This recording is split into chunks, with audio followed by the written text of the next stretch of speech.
Hello गाइजहरु तपाईहरुको चाहिँ Facebook सम्बन्धी कुनै समस्या छ भने कमेन्ट गर्नु होला। तपाईहरुको समस्या म सल्भ गर्ने नै छु। आजको भिडियोमा चाहिँ तपाईहरुलाई म फेसबुकमा मन परेको भिडियोहरु चाहिँ कसरी डाउनलोड गर्ने भनेर सिकाउँछु।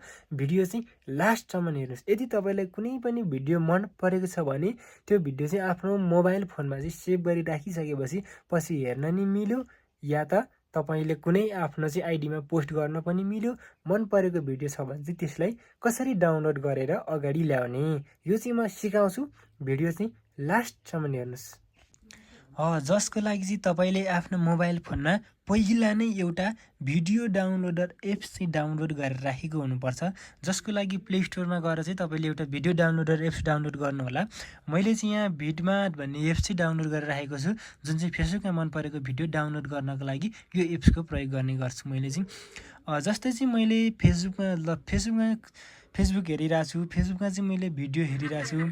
फेसबुकमा जस्तै कि मैले चाहिँ फेसबुकमा भिडियो हेरिरहेको छु भने यो भिडियो चाहिँ मलाई मन पर्यो भने चाहिँ यो भिडियो चाहिँ कसरी डाउनलोड गर्ने भनेर चाहिँ तपाईलाई म देखाइरहेको छु। भिडियो चाहिँ लास्टसम्म हेर्नु होला। जस्तै कि यो भिडियो डाउनलोड गर्नको लागि चाहिँ मैले यहाँ शेयरको अप्सनमा क्लिक गर्छु। शेयरको अप्सनमा क्लिक गरिसकेपछि चाहिँ यहाँ देख्न सक्नुहुन्छ, यहाँ हल्का यतातिर फोल्ड गर्नु होला। अनि त्यसपछि यहाँ मोरको अप्सन छ, 3 डट, यहाँ क्लिक गर्नु होला। यहाँ क्लिक गरिसकेपछि अघिको एप्स चाहिँ भिडमार्ट भन्ने एप्स चाहिँ मैले डाउनलोड गरेर राखेको थिएँ, यसलाई चाहिँ यहाँ देखाउँछ। त्यसपछि यसमा क्लिक गर्नु होला। यसमा क्लिक गरिसकेपछि चाहिँ 2-3 सेकेन्डपछि चाहिँ यस्तो देखाउँछ। यहाँ तपाईले कहीँ पनि नथिच्नु होला, कुनै अप्सनमा पनि नथिच्नु होला, लगइन पनि नगर्नु होला। अब भिडियोको एकैचोटि भिडियोको यस्तो अप्सन देखाउँछ, कुन क्वालिटीमा डाउनलोड गर्ने या गीत अडियो मात्र डाउनलोड गर्ने या भिडियो कुन क्वालिटीमा डाउनलोड गर्ने। मैले चाहिँ मिडियममा चाहिँ क्वालिटीमा चाहिँ डाउनलोड गर्छु। यसको लागि चाहिँ मैले डाउनलोडको अप्सनमा क्लिक गरेँ।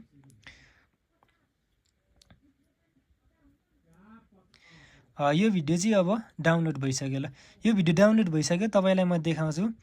यो चाहिँ अगाडि सिधै फोनमा आउँछ है। यो चाहिँ डाउनलोड भएर अगाडि फोनमा आइसक्यो। म्याक्स प्लेयरबाट देखाउँछु तपाईलाई म। भिडियो चाहिँ हेर्नु होला। ल डाउनलोडको अप्सनमा हेर्नुस्, यहाँ देखाइसकेको छ। ल हेर्नुस्, अहिलेको भिडियो चाहिँ यहाँ डाउनलोड भइसकेको छ। ल